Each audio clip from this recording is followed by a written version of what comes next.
मित्रों, बहुत सारे विश्लेषण इन दिनों में हमारी अपनी भारतीय संस्कृति, भारतीय मनोवृत्ति के बारे में सामने आ रहे हैं। और एक सामान्य बात जो उभर कर बार बार सामने आती है कि हम लोग हर मामले में इतिहास को क्यों ले आते हैं।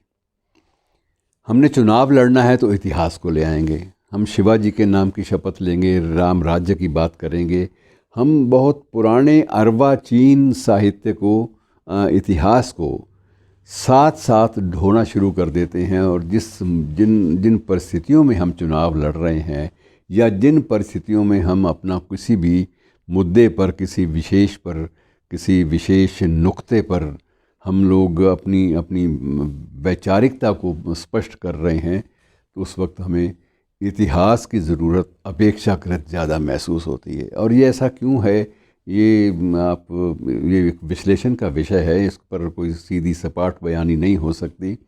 लेकिन दूसरे देश भी तो हैं। अब अमेरिका में भी चुनाव होते हैं, हमारे सामने होते हैं, लेकिन अमेरिका में चुनाव के मुद्दे कभी अमेरिका का पुराना इतिहास या अब्राहम लिंकन के वक्त की बातें नहीं बनती। करंट बातें होती हैं, वर्तमान बातें होती हैं, आधुनिक जो परिस्थितियां हैं, आधुनिक जो चुनौतियां हैं समय की, उनकी बात होती है। औद्योगिक नीति को लेकर चुनाव लड़े जाते हैं, वित्तीय प्रबंधन को लेकर लड़े जाते हैं, कानून व्यवस्था की वर्तमान स्थिति, अगर उसमें कोई दुराव आया है तो उसको लेकर लड़े जाते हैं। लेकिन हमारे परिवेश में मित्रों, हर बार हर विषय पर हम लोग इतिहास और ऐतिहासिक महानायकों को घसीट कर ले आते हैं। और हम समझते हैं कि इनके बिना जैसे हमारे पास मौलिक रूप से कुछ कहने को है ही नहीं। बहुत सारी समस्याएं हैं हमारे यहाँ। हमने जब किसानों की बात भी शुरू की तो उस वक्त भी महाराज कुरु के हल चलाने की बात और महाराज जनक के हल चलाने की बात भी बीच में ले आए बहुत सारे वक्तागण, बहुत सारे विचारक। तो हमारी हर चीज़ के पीछे इतिहास और ऐतिहासिक पात्रों को अपने साथ जोड़ लेना और उनको जोड़कर उनके सहारे पर या उनकी एक प्रकार से उनके कंधों पर सवार होकर, बेताल की तरह उनके कंधों पर सवार होकर अपनी बात कहना शुरू कर देना, ये एक अजीब सिलसिला है जिसको हमारी मानसिकता या हमारी जो मानसिक जो प्रवृत्तियां हैं उनके मनोविश्लेषण से उनको जोड़ा जाना चाहिए। क्यों है ऐसा कि हम लोग सदा प्रतीकों के माध्यम से या बिंबों के माध्यम से ही बात कर पाते हैं, हम स्पष्ट बात जो है वो कह ही नहीं पाते।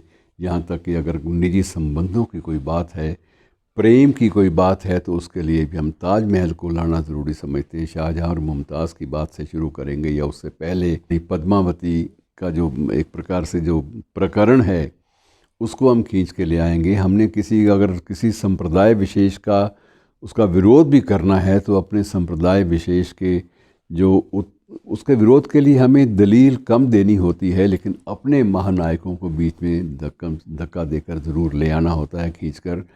हम मौलिक चिंतन या मौलिक मुद्दों पर ईमानदारी के साथ बात क्यों नहीं कर सकते, ये एक बड़ी एक विचित्र स्थिति है जिससे हमें उबरना भी पड़ेगा।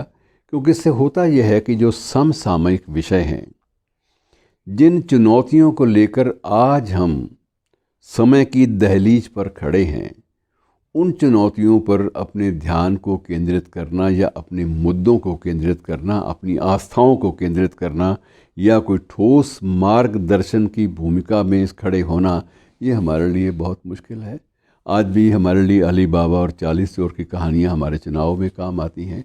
आज भी कहावतें जो पुरानी जितनी भी हैं उन सब को लेकर हम आ जाते हैं। रावण राज और राम राज की बात होती है, हो गई एक पौराणिक आख्यान हो गया। महाभारत को अब भी हम महाभारत के रूप में ही लेते हैं। अब भी समझते हैं कि महाभारत हमारे बीच में हो रहा है। हमारे समाज में महाभारत को लेकर भी चुनाव लड़े जाते हैं, महाभारत काल की भूमिकाओं को लेकर। तो ये किस तरह की मानसिकता है जिससे हम उबर नहीं पा रहे मित्रों, ये एक अध्ययन का विषय है।